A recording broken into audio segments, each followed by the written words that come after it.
कि पाकिस्तान तहरीक इंसाफ से इंतखाबी निशान बल्ला तो वापस ले लिया गया, यानी अब उसके कैंडिडेट्स इंडिपेंडेंट हैसियत से इलेक्शन लड़ेंगे। लेकिन आज ही इलेक्शन कमीशन ऑफ पाकिस्तान की तरफ से जो रजिस्टर्ड पार्टीज की फहरिस्त जारी की गई है, उस पर पाकिस्तान तहरीक इंसाफ बतौर रजिस्टर्ड पार्टी मौजूद है। यानी बल्ले का निशान लेने के बाद जो तासुर दिया जा रहा था कि पार्टी वजूद ही खत्म हो गया, तो पार्टी का वजूद तो बरकरार है। कुंवर दिलशाद साहब, ये दुरुस्त फरमाया आपने। ये इलेक्शन की पाकिस्तान के पास एक ही इख्तियार था सेक्शन 215 के तहत, जिसके तहत वो पार्टी का सिंबल वापस लेने के उनके पास मुकम्मल इख्तियार थे। और जहां भी उन्होंने फैसला लिखा है उसमें सिंबल की वापसी का जिक्र किया हुआ है। पार्टी की रजिस्ट्रेशन के हवाले से इलेक्शन कमीशन पाकिस्तान ने अपना कोई मौक़िफ़ नहीं दिया।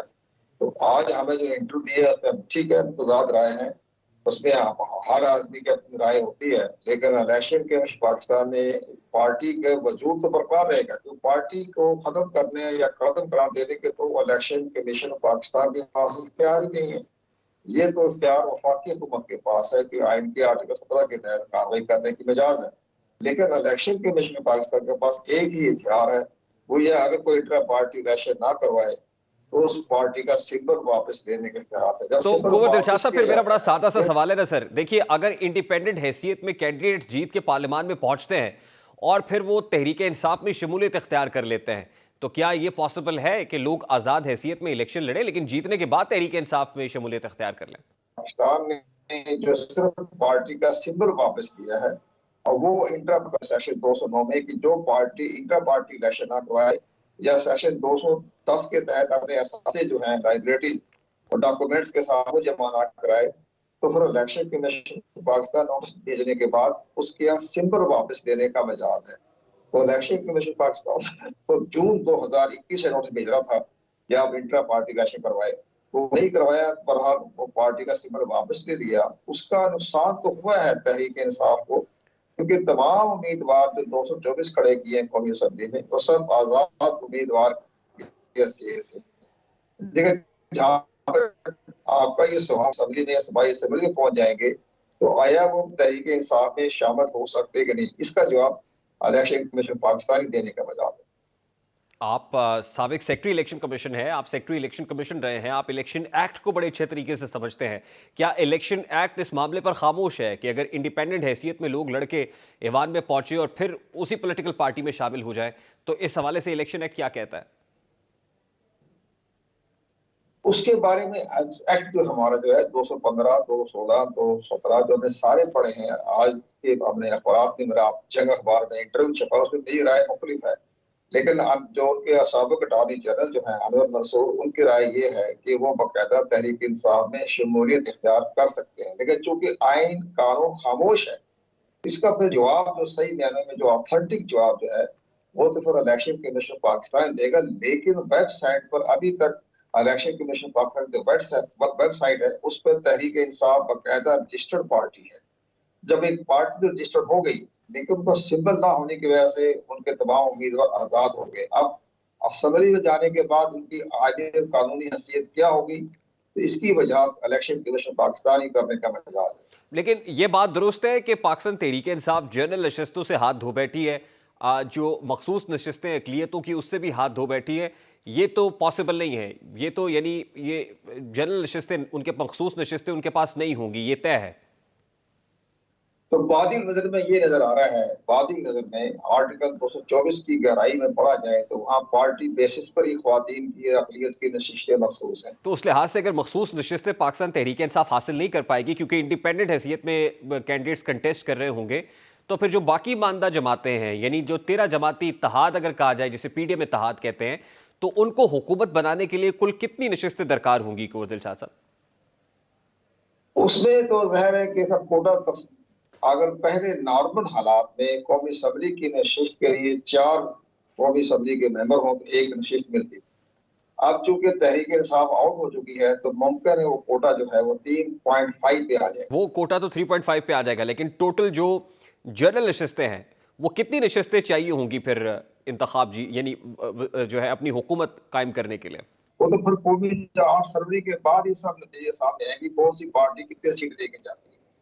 नहीं, 166 तो मामूल के एतबार से अगर देखा जाए तो चाहिए ना, नोबल हैसियत में, यानी इस हैसियत में इस वक्त भी जब तहरीक इंसाफ की वजह से जो मखसूस नशस्तें और ये सब नंबर कॉम्पोजिशन तब्दील हो जाएगी, फिर भी 166 ही चाहिए? हाँ, तो इसलिए इसमें हमारी 4 सीटें कम, हमारी 6 सीटें कम हो गई ना। 100 पहले होती थी हमारी कौमी असेंबली में 272 सीटें, अब हो गई है 266 सीटें। तो उधर फाटा कमर्स करने के बाद वो 6 सीटें कम हो गई। और 266 का अगर रेशो लगाएं तो उसमें ये लगता है कि आपको अपने सादा सीरत के लिए आपको चाहिए, सादा नहीं बल्कि टू थर्ड मेजॉरिटी चाहिए कादी अवान के लिए, तो बनती है 166।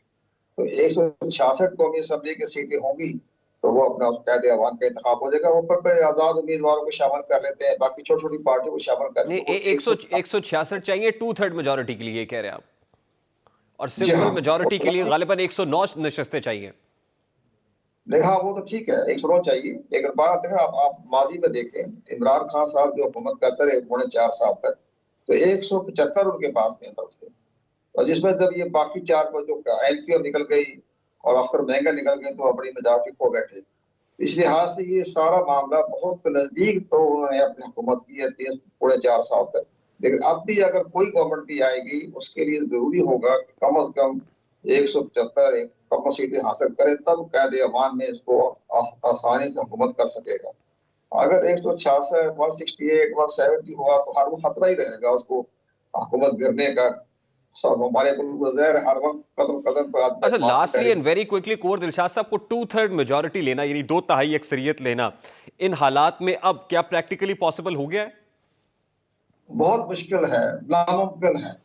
आप देखो ना, अब अगर तहरीक इंसाफ ने जो निशानात दिए तो कोई फर्क नहीं पड़ा, वो घर घर जाएंगे, डोर टू डोर जाएंगे, अपना सिंबल बता देंगे जी हम मजलूम है, बल्कि ज्यादा वोट मिल जाएंगे उनको। वो जो घर घर जाएंगे अपने हैंडबिल तकसीम करने के लिए, वो कहेंगे जी हम तो मजलूम हो गए, हमारा बैट जो है, हमारा इंतखाबी निशान वापस ले लिया, हमारे कैद जेलों में है। ये सारी चीजों का एक घर घर जाएंगे। अगर ये बैट बैट वापस ना होता तो एक जलसा करते, जलसे में लोग आते रह जाते, अब तो घर घर जाएंगे, वो घर घर जाके अपने इंतखाबी निशान बताएंगे, जो किसी के पास जो भी है बड़े मुजक्का के निशान मिले इनको, वो बताएं कि पब्लिक में हमारे पास ये निशान है, हमारा ये नाम है, आप मेहरबानी फरमाएं। तो ये तो एक घर घर जाने का दरवाजा खोल दिया अच्छा, ये जो मुज़क्का खेज निशानात वाला मामला, मैं चाहता हूँ जाते जाते इसके ऊपर भी आपका कमेंट ले लें। पहले तो उम्मीदवारों से, खासतौर पे जो पहले रुकन असेंबली रहे हों, उनसे कम से कम कंसल्ट कर लिया जाता है, उनकी भी कोई कंसेंट होती है, या पूछ लिया जाता है कि भाई ये निशान आपको अलॉट करने जा रहे हैं। लेकिन अभी तो लोग बड़ा एतराज़ कर रहे हैं, किसी को चिमटा, किसी को जूता, किसी को बैंगन, जिस तरह के निशानात दिए गए हैं। क्या ये तमस्खुर उड़ाया इलेक्शन कमीशन ने? नहीं, इलेक्शन कमीशन के पास तो ये तो सारा काम रिटर्निंग ऑफिसर ही करता है, इतनी बारीकियों में इलेक्शन कमीशन नहीं जाता, ना हदायत जारी करता है। ये तो रिटर्निंग ऑफिसर की अपनी स्वाधीन होता है कि चार्ट रखा होता है, एक चार्ट दे देते हैं, वो चार्ट में जो भी मेंबर तक है आप इसको निशान, अगर निशान नहीं मिला, ऑलरेडी वो किसी ने पहले हासिल कर लिया, अलॉट हो चुका है, तो फिर जो बचे खुचे जो होते हैं उसमें दिए जाते हैं। इसमें कोई ऐसी बात नहीं है।